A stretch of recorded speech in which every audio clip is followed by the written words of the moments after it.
Et là, vous avez des offres, vous avez des prix qui sont un petit peu à la baisse, vous avez des promoteurs qui vous font des faveurs. Donc c'est vrai que c'est le bon moment pour acheter.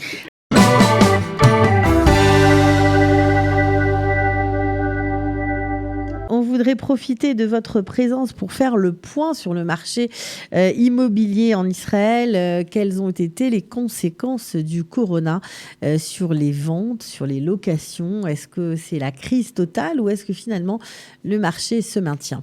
On continue à travailler avec les gens. C'est pas une crise totale. Tout ne s'effondre pas encore. On a encore des ventes et des locations qui se passent au niveau local, heureusement pour nous. Hein. On a déjà subi en Israël d'autres crises au niveau des guerres, au niveau des problèmes de rapatriement d'argent en Israël, des complications. Donc on n'est pas allé au premier, on va dire.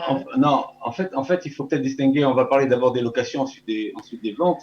D'abord, au niveau des locations, le marché est un petit peu particulier puisque tous les appartements qui étaient un petit peu sur Airbnb, je parle de Netanya, Tel Aviv et autres, comme il n'y a plus de tourisme, alors tous ces appartements sont revenus sur le marché de l'immobilier, donc du mobilier locatif. Donc, ce qui fait qu'il y a un nombre important d'appartements qui est revenu sur le marché. Donc, il y a une baisse effectivement de l'offre par rapport à la demande. Donc, ce qui fait qu'il y a beaucoup de biens sur le marché et les locations ont tendance à baisser. Par contre, comme on est une période un petit peu figée depuis quelques temps, les gens restent plus en location et hésitent plus à acheter. Donc, du coup, l'immobilier de locatif aurait tendance à monter. Donc, ce sont deux effets inverses qui se passent. D'un côté, il y a beaucoup de biens sur le marché qui devraient baisser les prix. De l'autre côté, il y a une grande demande de la part des locataires. Donc, les prix, en fait, en immobilier se maintiennent. Et on a eu un mois de mai et un mois de juin assez actifs sur le plan de l'immobilier locatif. Ça, c'est pour locatif. Maintenant, pour ce qui est de l'immobilier d'achat d'appartements, c'est vrai que pendant les mois de mars et avril, il n'y a rien eu. Beaucoup de cabinets étaient fermés. On n'a eu quasiment aucune transaction. Donc, on ne peut pas vraiment comparer cette période-là. Avant mars, toute l'année 2019 a été très calme, avec une baisse énorme du marché immobilier, je pense peut-être de 40-50% à peu près chez tous les confrères avocats et notaires. Mais par contre, depuis le mois de mai, ça a bien repris et on est revenu à une situation bien antérieure à 2019. Donc, on a un marché qui a repris, mais on sent quand même une certaine fragilité au niveau des ventes immobilières, ça c'est clair. En revanche, on a de très bonnes possibilités de négociation dans les programmes neufs aujourd'hui. Alors évidemment, puisqu'il y a moins de transactions qui se réalisent avec l'étranger, donc on est face à des promoteurs qui nous donnent énormément de possibilités d'acheter, des conditions de financement allant ça peut aller de 10% à la signature du contrat et le reste à la remise des clés. Donc, chose qu'on n'avait pas avant. Au niveau des négociations de prix, quand on se retrouve dans des programmes en pre-sale, en début de commercialisation, on n'a pas tellement de possibilité de négocier le prix, mais les conditions de financement sont assez exceptionnelles. C'est-à-dire qu'il n'est plus nécessaire d'apporter 30% de fortune personnelle, enfin d'apport personnel? Si, pour le crédit, si. Ah. Voilà, pour le crédit, bien évidemment. Mais pour les conditions de financement lors du contrat, on n'est pas obligé de donner 30%. On peut donner 10.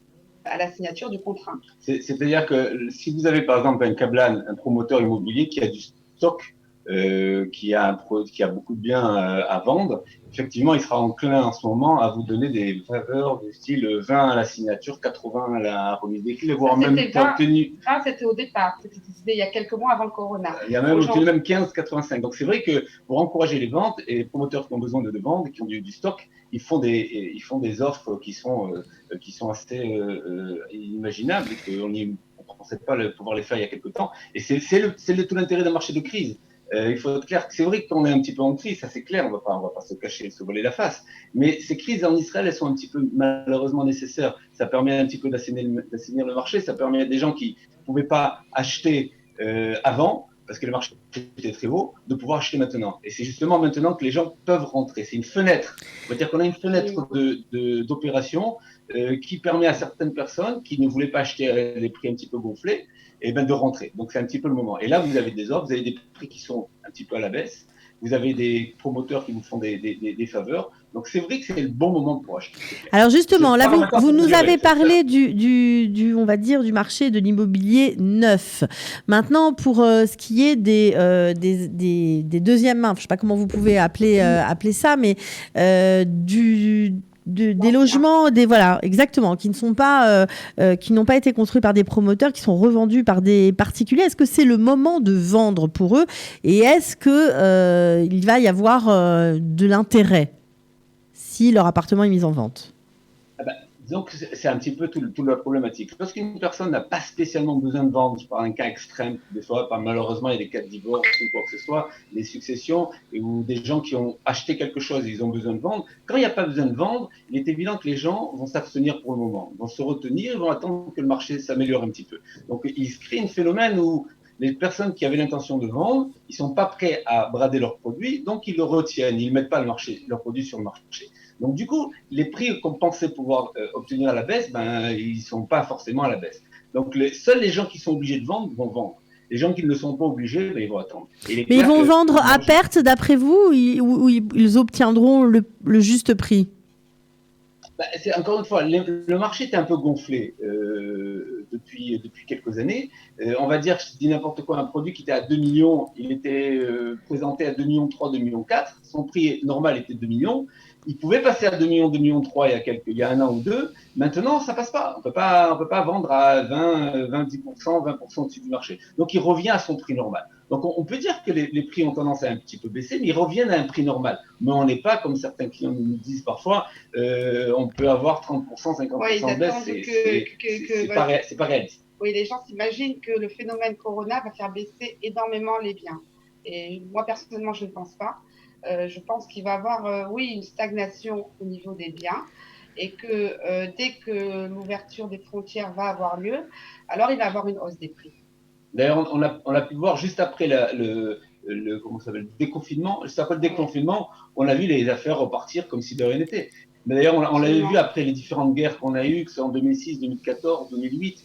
On avait toujours ce phénomène pendant un mois, 2 mois, le marché était très stressé. Le lendemain d'un cessez-le-feu ou autre, on retrouve une euphorie, un emballement du marché comme si de rien n'avait été. Donc c'est un petit peu ce qu'on craint, c'est-à-dire qu'après, on a aujourd'hui une baisse des prix ou un dégonflement, et lorsque tout sera un petit peu passé des Hashem de Karov, bientôt, eh ben on va, je pense, voir un phénomène où les prix vont un peu remonter, ça c'est évident. Alors ça c'était, on va dire, vous nous avez très bien répondu sur le marché, la tendance et aussi comment le marché se comporte par rapport aux étrangers qui ne peuvent pas vraiment acheter en ce moment. Enfin, en tout cas, ils ne peuvent pas être sur place pour choisir les biens. Est-ce que les transactions existent encore pour eux ou pas? Justement, on voudrait mettre un point d'honneur sur ça, parce que aujourd'hui, avec tous les outils qu'on a, que ce soit Zoom, vidéo ou autre, et quand les gens sont intéressés à acheter sur plan, oui, on a possibilité d'acheter à distance. C'est ce que j'aimerais essayer de faire comprendre aujourd'hui lors de cette émission. C'est que du moment que l'agent immobilier fait bien son travail, renseigne le mieux possible le client, lui envoie des mails, lui envoie des plans, lui envoie un cahier des charges, etc. Oui, aujourd'hui, on a une possibilité d'acheter à distance. On a tous les outils pour. Ok, bon, ça c'était important de le préciser. Alors maintenant, je suis obligée de vous poser la question, hein, vous deux, parce que vous êtes aussi, vous faites partie des indépendants. Il y a une énorme manifestation hier soir à Tel Aviv. Comment vous avez géré cette période bien compliquée pour tout le monde? Il y a plus, enfin, c'est vrai qu'il y a eu une manifestation qui est importante, ce qui réunissait tout corps de métier, que ce soit au niveau artistique, au niveau indépendant. Il y a, on va dire entre guillemets, il y a un gros coup de gueule des gens qui manifestent aujourd'hui dans la rue pour avoir des aides, et ça c'est normal, on s'y attendait, et je pense que ça risque d'arriver en France et dans d'autres endroits aujourd'hui. Ça, c'est pas un phénomène qui me paraît, qui me surprend. Ok. Pour répondre un petit peu à votre question, peut-être plus concrètement, pour ma part, j'ai mis pendant le mois de mars-avril, comme vous l'avez compris, il n'y avait aucune activité, quasiment zéro activité. On ne pouvait pas sortir, en tout cas les gens ne pouvaient pas faire avancer leur procédure. Donc j'ai envoyé par exemple une partie de mon personnel en congé halat, je sais pas comment ça s'appelle en français, congé sans solde. Après le mois de juin, j'ai réintégré une partie de mon personnel, donc on recommence à fonctionner. J'attends un petit peu de voir ce qui se passe avec l'autre partie du personnel, mais c'est vrai que cette période-là a changé notre façon de travailler, et puis aujourd'hui on a tout le monde n'a pas réintégré son poste de travail, c'est évident. La crise est pour tout le monde. De toute façon, il faut apprendre aujourd'hui à travailler, à s'adapter à ce phénomène de coronavirus, parce que on ne va pas avoir le choix. Donc, que ce soit ici ou ailleurs, il va falloir s'adapter. Et comme on fait aujourd'hui, donc nos réunions par vidéo, etc. Comme le Premier ministre aujourd'hui fonctionne au niveau de ses réunions par vidéo, il va falloir faire pareil. Au niveau de notre métier. Et tout. Alors c'est vrai qu'on a des moyens. Hein. On a des moyens de faire les transactions. On a eu des transactions. Moi, j'ai fait des transactions sans avoir vu mes clients par différents moyens. Il y a des fois, j'ai pas le choix. Par exemple, demain, je pars sur Paris pendant une semaine. Je fais une petite tournée Paris, Lyon, Toulouse, Nice, où je vais devoir rencontrer des clients parce qu'on peut pas faire autrement que de rencontrer des clients. Quand je reviens 15 jours en isolement, en confinement, pardon. Donc, il y a des fois où on n'a pas le choix que de rencontrer nos clients. Il y a des fois où on peut effectivement faire et les moyens technologiques aujourd'hui nous permettent de faire des transactions. Donc, c'est clair que c'est pas facile, ça demande une logistique totalement différente, mais faire des transactions, au prochain, on y arrive à les faire, même si on ne rencontre pas physiquement les clients. Et l'ordre des avocats nous a un petit peu permis de faire nous a donné une fenêtre d'opération pour agir. C'est pas simple, c'est comme je le dis, ça demande une logistique spéciale, mais faisable. Ok, mais en tout cas, bonne chance à tous les deux. Bien sûr, on mettra vos coordonnées pour rentrer en contact avec vous si vous en avez besoin, tout simplement. Donc, on peut bien sûr vous trouver sur votre page Facebook, Déborah Himy, Himy, et Erez Benkemoun. En tout cas, merci d'avoir participé et à très bientôt et bonne chance pour la suite. Merci de nous avoir reçus. Merci à vous aussi. Au revoir. Au revoir. Ciao.